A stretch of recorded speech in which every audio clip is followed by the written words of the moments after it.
շարունակում է մնալ պահանջված, եւ պարոն Մամիջանյանը շատ անհագստացած է, թե երբ է լսելու զեկույցը, չնայած այդ հնարավորությունը ընդդիմությունը միշտ ունեցել է մասնակցի աշխատանքներին եւ տեղեկացված լինի կատարված աշխատանքի ոչ միայն բովանդակություն, այլ ամբողջ ծավալը։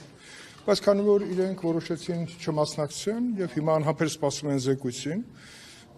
ես կասեմ օրը դա կլինի սեպտեմբերի 27-ին հետևող լիագումար նիստի առաջին կամ երկրորդ օրը։ Դա նշանակում է, որ աշնանային նստաշրջան է, որը կսկսվի սեպտեմբերի 27-ը, քանի որ շաբաթ օր է, իսկ ամսի 30-ը կսկսվի լիագումար նիստը,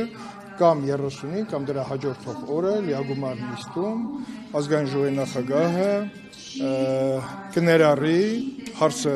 խորհրդի նիստում եւ օրը վերջնական կորոշվի։ Ես կարծում եմ, որ օրը շատ կարեւոր է, հենց այդ օրը ներկայացվի եւ այդ օրը կներկայացվի լիագումար նիստի ընթացքում։ Չէ, բացահայտումներ սպասենք, բան։ Դուք սենսացիաներ ման եկեք, դուք ման եկեք հետևանքների վերացման խնդիրների բացահայտում։ Այս շրջանում նստաշրջանում չեք ներկայացնում, մինչև արձակուրդ գնալը։ Որտեւ ճիշտ է սեպտեմբերի 27-ից հետո համ սիմվոլիկ օր է, համ ճիշտ օր է, ավել ընդհանրապես կրքերը շատ հանգստացած կլինեն բոլոր առումներով քաղաքական եւ կարծում եմ, որ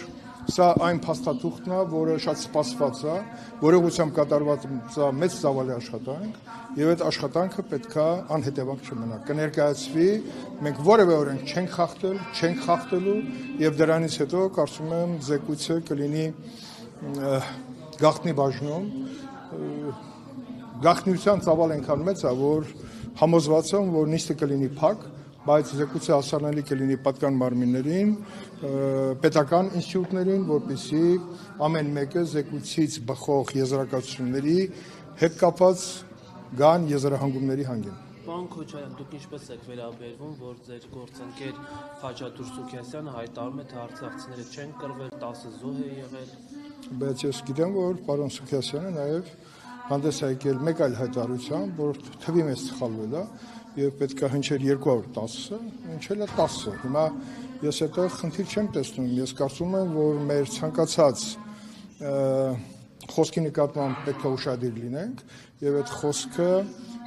պետք է մեր չներսիմացնի մեր որևէ գործողություն։ Կարծում եմ պարոն Սուքիասյանը ուղղելով այդ թիվը ըստ էության օրակարգից հանեց շահարկումների այն ամբողջ ծավալը, որը դրան անմիջապես հետևեց։ Ես տեսել եմ նաև կներեք, տեսել եմ թե ինչպիսի արձագանքներ ա եղել, դա կներեք անդադ փնտրել փոթորիկ մի բաժակ ջրում, դա մեզ ոչ մի լավ տեղ չի տանում։ Բայց որ ասում եք չի կռվել, դուք օրինակ ինչ եք կարծում, արցախցիները կռվել են, արցախցիները։ Եթե չկռվեին եւ ընդհանրապես մեր ժողովուրդը, մեր պաշտպանական ամբողջ համակարգը, եթե իր արժեվ դրված խնդրի լուծման, ասինքն պաշտպանական խնդիրների լուծման առումով կռված չլիներ, խաղաղություն կլիներ, նոյեմբերի 9-ը կլիներ, նոյեմբերի 9-ը արդյունքա նաև նրա, որ մենք զոհեր տալով այնուամենայնիվ հակառակորդին չթողեցինք, որպեսզի ինքը իր հաջողությունները զարգացնի